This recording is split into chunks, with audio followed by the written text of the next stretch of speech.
எங்க ஊர்ல சார மழை பெஞ்சிட்டு இருக்கு. நம்ம பாட்டி மாதிரிலாம் கொங்காணி வச்சு நட்டுக்கிட்டே இருக்காங்க பாருங்க. என்னடா இருக்கா கையில? குவாட்டர் பாட்டில் நடு வயல்ல கிடக்கு. அதாவது நிறைய பேர் என்ன பண்ணுறாங்கன்னா குடிச்சிட்டு குவாட்டர் பாட்டில் வந்து அவன் பாட்டு வயலில் அப்படி எட்டி வீசிட்டு போய்தான், வெளியே தெரியப்படாதுன்னு சொல்லிட்டு போற வழியா பைக்ல இருந்து எட்டி வீசிட்டு போய்தான். அதனால பக்க விளைவுகள் யாருக்கு வந்து சேருது அப்படின்னா விவசாய வயல்ல வேலை செய்யற மக்களுக்கு தான். பொம்பளைகள் எல்லாம் கையை ஊனி இந்த வயல்ல என்ன ஊனுறாங்க அப்படின்னா அவங்க என்ன எதிர்பார்ப்பு இருக்கு அவங்களுக்கு? வயல் எல்லாம் சேஃபா இருக்கும், நல்லா இருக்குங்க நம்பிக்கையில தான் வயல்ல ஊன வராங்க. இப்படி பாட்டில் இப்ப நல்ல வேலை டிராக்டர்ல அடிபடாம மருந்து கிடந்துருக்கு. இது உடஞ்சிட்டு அப்படின்னா குத்துற இடத்துல பீங்க குத்துச்சு எப்படி இருக்கும் எப்படி இருக்கும் பாரு. சில ஆட்கள் வந்து இந்த ஊனிட்டு எடுப்பாங்கல்ல, எடுக்கும் போது பாத்தீங்க அப்படின்னா உள்ள இருந்து ஒரு முள்ளு குத்திரும்.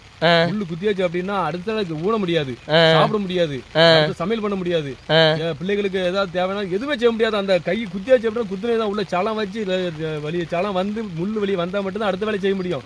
மக்களே நாங்க எதுக்கு இதை சொல்ல வரோம் அப்படின்னா, நீங்க குடிங்க, என்ன பண்ணுங்க, சுலோ பாய்சன் உங்களை உடம்ப அழிக்கதான் செய்யும் போது உங்களை உண்டாக்காது. குடிச்சிட்டு நாங்க ஒரு இடத்துல போறதுன்னா சேஃபான இடத்துல இங்க திரும்ப அந்த கடையில கொடுத்துருங்க. இல்லைன்னா இந்த மாதிரி விவசாய பெருமக்களை அழிக்காதீங்க. இல்ல அப்படின்னா உங்களுக்கு உணவு கிடைக்காது. இப்படி பாட்டுல போட்டு அவங்களை சீர காலில் குத்திட்டு அப்படின்னா அவன் அடுத்த வயலுக்குள்ள வர முடியாது. இந்த வயலுக்குள்ள நாங்க முதிக்கிறோம் அப்படின்னா நம்பிக்கையோட தான் காலை உள்ள வைக்கிறோம். அந்த இடத்துல பீங்க அப்படி கிடந்துச்சு அப்படின்னா அடுத்த நாங்க எப்படி விவசாயம் பண்ண முடியும், எப்படி உணவு மக்களுக்கு எல்லாம் கொடுக்க முடியும், விஷயங்களை உணர்ந்து தெரிஞ்சு தெளிவு பெறுங்க மக்களே.